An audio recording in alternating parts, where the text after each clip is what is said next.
Hello, friends. This is Dave Hurwitz, executive editor at ClassicsToday.com, here with random reviews from the new, fully alphabetized and moved Overflow room. Oh, gosh, I love it down here. I'm so happy. And today, as we work backwards through the R's, we have four different parties to speak of. Some of them quite interesting. Believe me. Oh, this is also interesting, isn't it? I love it. First, we have Victory at Sea, 2 volumes of it. This is the RCA stuff, I think. Yes, RCA Victor, 2 volumes of Victory at Sea. And, this is wonderful music. It's technically by Richard Rodgers, arranged and conducted by Robert Russell Bennett. But as we've discussed before, we did a whole talk on Victory at Sea. It was really by Robert Russell Bennett. I mean, the tunes were Richard Rodgers. He picked out some tunes and sent them over, and then Robert Russell Bennett went to work on them. It was kind of like the Liverpool Oratorio, Paul McCartney's Liverpool Oratorio, where he just sort of picked out the tunes and then arrangers did the rest. And so give Robert Russell credit. And this is beautiful stuff.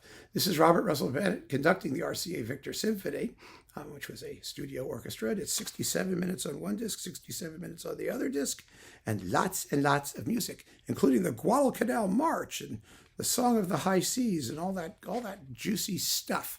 Victory at Sea is one of the great epic TV score extravaganza things.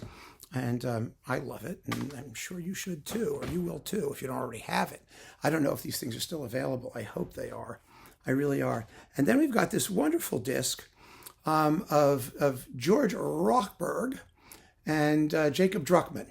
Now, Jacob Druckmann is an absolutely splendid contemporary composer. He was a contemporary avant-garde composer who did a lot of working with older music, and he sassed it up with all kinds of bizarre modern instruments and crazy harmonies and whatnot. And he was a brilliant orchestrator.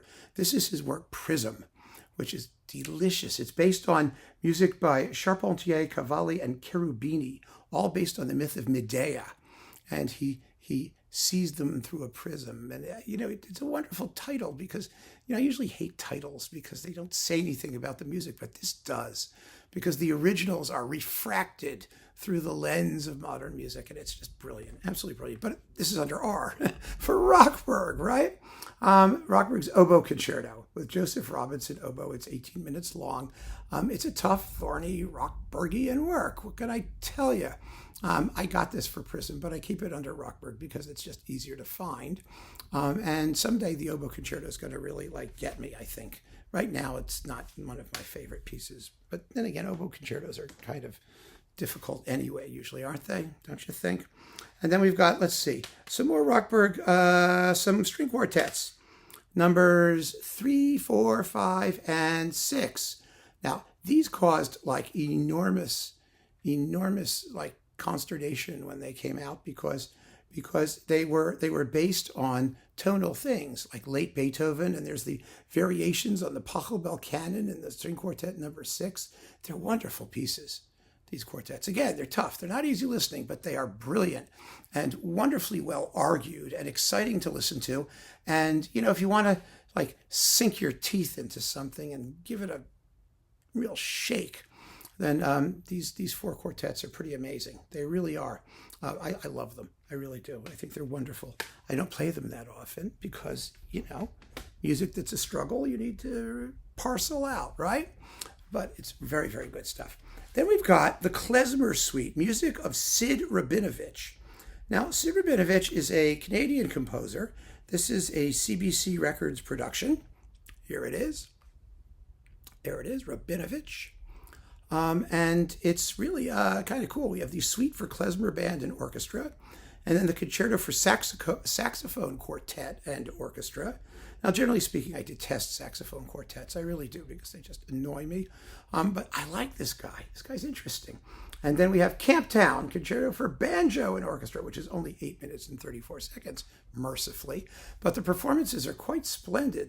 They're by, let's see, who's doing this thing? The Winnipeg Symphony under Bramwell Tovey.